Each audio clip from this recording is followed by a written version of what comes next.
Everyone, today in this topic for class 11 हम क्या करने जा रहे हैं? हम कुछ प्रीवियस ईयर के क्वेश्चन सॉल्व PYQs।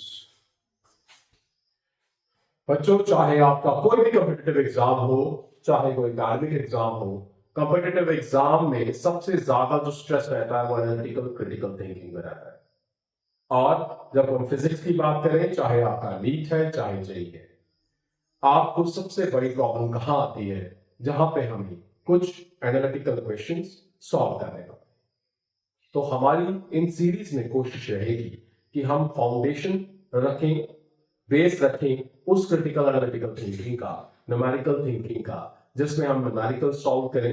धीरे धीरे हम इजी से टफ की तरफ जाएंगे। सो कोशिश करें हमारी यही रहेगी, चाहे आपका फाउंडेशन बैच हो, चाहे आपका अचीवर बैच हो 11th का। सो आज कुछ एक दो क्वेश्चन हम सॉल्व करेंगे 11th के ग्रेविटेशन के पार्ट से, जो प्रीवियस ईयर के क्वेश्चन पेपर्स में है। पहला क्वेश्चन है आपको, फर्स्ट क्वेश्चन नंबर 1। क्या है question? Calculate the force of attraction. आपको क्या निकालना है? फोर्स ऑफ अट्रैक्शन निकालनी है। क्या करना है? कैलकुलेट फोर्स ऑफ अट्रैक्शन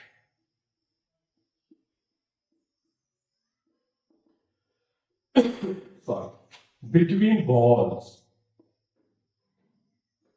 किसके बीच में? बॉल। कितने? Of 1 kilogram. दो बॉल्स हैं, 1 किलोग्राम उनका मास है, उनके बीच में आपने फोर्स ऑफ अट्रैक्शन निकाली। And their centers are, their centers are 10 metre apart। कितने हैं? 10 सेंटीमीटर अपार्ट। दो बॉल्स है भाई, 10 किलोग्राम इनका, sorry 1 kilogram mass, 1 kilogram mass. इनके सेंटर के बीच का डिस्टेंस कितना है? 10 सेंटीमीटर। ठीक, आपने क्या निकाल लिया? इनके बीच में फोर्स ऑफ अट्रैक्शन निकाल। भाई ग्रेविटेशन है तो अट्रैक्शन फोर्स होगी, रिपल्शन तो लगती नहीं, तो सिर्फ अट्रैक्शन फोर्स होगी। और आपको गिवन क्या है? बहुत आसान चीज गिवन है जो आपको वैसे ही पता होना चाहिए। Value of G, that is 6.67 into 10 power minus 11 newton meter square per kilogram square. So universal gravitation constant की वैल्यू गिवन। बहुत ही आसान क्वेश्चन आया हुआ भाई पेपर। क्या सॉल्यूशन है इसका? क्या आंसर निकालेंगे हम? पहले गिवन क्या है, मैं तो थोड़ा सा लेंथी फॉर्म में दूंगा, जैसे जैसे प्रैक्टिस करते जाएंगे चीजें छोड़ते जाएंगे हम। फोर्स ऑफ अट्रैक्शन है, दो मासेस है भाई, m1 1 kg, m2 1 kg। दोनों का मास कितना है? 1 किलोग्राम। दोनों के बीच का डिस्टेंस कितना है? r, that is 10 centimetre. हम इसे मीटर में कन्वर्ट करेंगे। बेटा सेंटीमीटर में मीटर में कन्वर्ट करना है तो डिवाइडेड बाय 100 करना है। So it is 10 divided by 100 means 0.1 metre. You got the value of r। अब आपके पास फॉर्मूला है भाई, ग्रेविटेशनल फोर्स क्या होती है? g m1 m2 upon r का स्क्वायर। डालिए वैल्यू, सब कुछ गिवन है आपको। g की value 6.67 10 power minus 11 into mass m1 भी 1 किलोग्राम है, m2 भी 1 है, डिवाइडेड बाय r का स्क्वायर 0.1 का स्क्वायर। और इसे सॉल्व कीजिए। इसे जब हम सॉल्व करेंगे तो ये क्या बन जाएगा? 6.67 इंटू 10 की पावर माइनस 11 है। 10 की पावर कितनी है? माइनस 11 है। और यहां से जा 0.1 का मतलब क्या होता है? 0.1 का मतलब क्या होता है? 10 की पावर माइनस 1। ठीक, और यहां पे 0.1 का स्क्वायर है तो ये हो जाएगा 10 की पावर माइनस 1 का square, that is equal to 10 की power minus 2। So divided by 10 की पावर माइनस बच्चा ये -2 जब ऊपर जाएगा तो ये +2 हो जाएगा। 6.67 इंटू 10 की पावर -11 10 की पावर +2। बच्चों 10 की बेसिस थे, पावर्स विल बी एडेड, -11 +2 -9 हो जाएगा। So force of attraction will be 6.67 10 की पावर -9। फोर्स का यूनिट क्या होता है? न्यूटन। फोर्स का यूनिट क्या है? न्यूटन। ठीक है, वार्म अप हो गया, समझ आ गया? क्वेश्चन कैसा था? बहुत ही आसान क्वेश्चन था। एक और क्वेश्चन करेंगे इस वीडियो में, थोड़ा सा उसको नेक्स्ट लेवल पे ले जाएंगे, डिफिकल्टी लेवल थोड़ा सा इंक्रीज करने की कोशिश करेंगे। इसे क्लियर कर लें, इसे साफ कर लें। क्वेश्चन नंबर 2 क्या है? दो पार्टिकल्स, टू पार्टिकल्स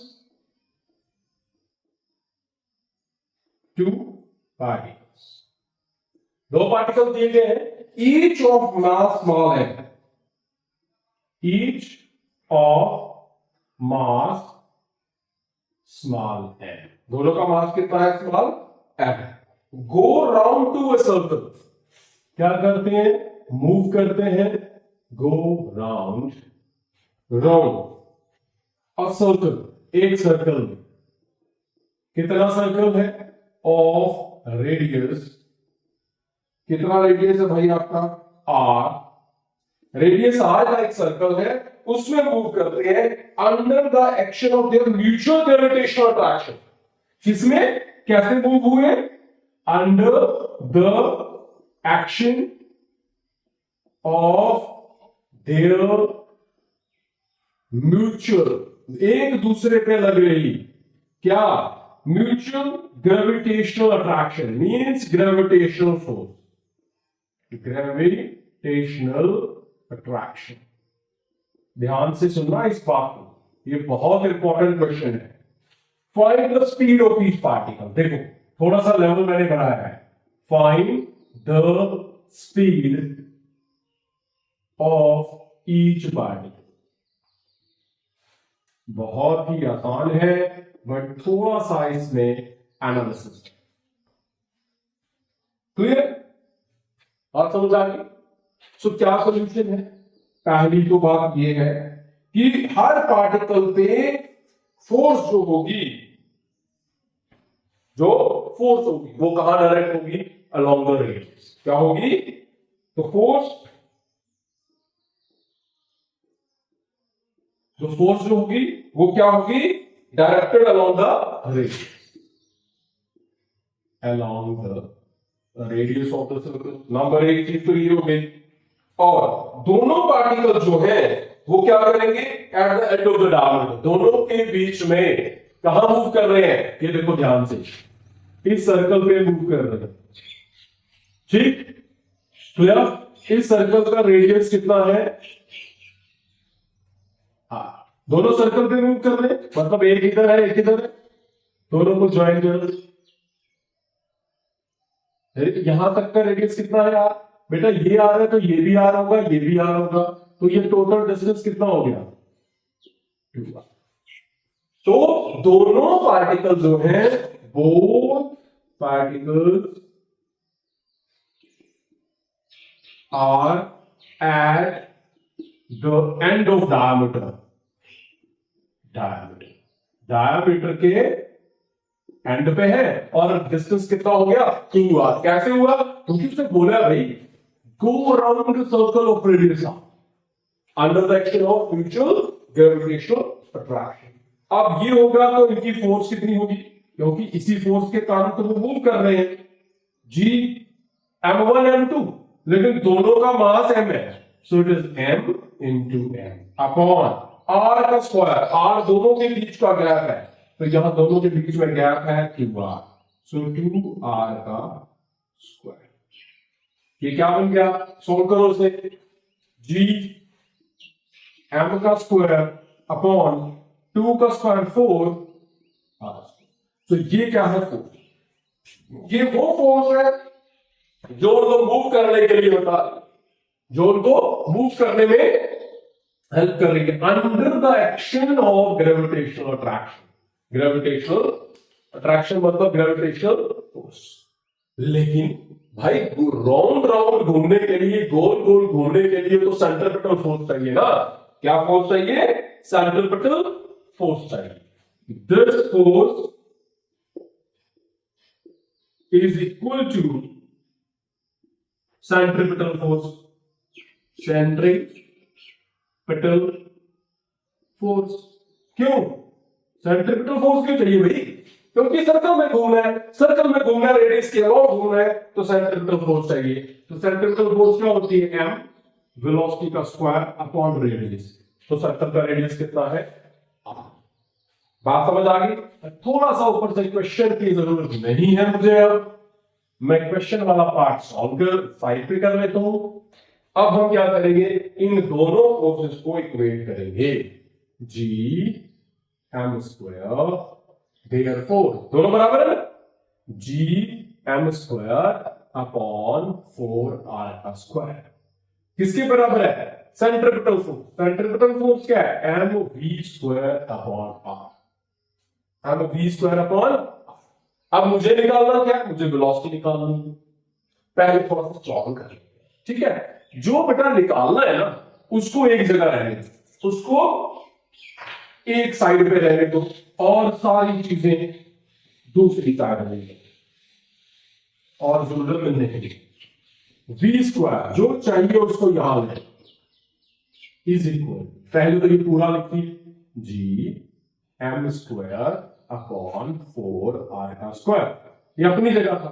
अब ये जो इधर जाएगा तो इधर जाके मल्टीप्लाई हो जाएगा, ये m इधर जाके डिवाइड हो जाएगा, ठीक है बच्चों? ये m यहां m इंटू m है ना, एक m यहां से निकाल देगा, एक r यहां से निकल जाएगा, तो it is g m upon 4r। क्या है? gm अपॉन 4r आ गया। हमें क्या चाहिए? वी स्क्वायर दिया हुआ है, निकाल दिया हमने। ये समझ आया क्या किया है बेटा? एम स्क्वायर है ना, M square is equal to M into M, divide भी एम हो रहा है, ये एम हो रहा है ना, तो एम से एम कट जाएगा, सिंगल एम बच जाएगा। इसी तरह R upon R into R, एक आर कर गया, सिर्फ एक आर। क्लियर है? चलो जी, वी स्क्वायर है, ये स्क्वायर जब इधर जाएगा तो 1/2 हो जाएगा, रूट बन जाएगा। v is equal to under root किसका?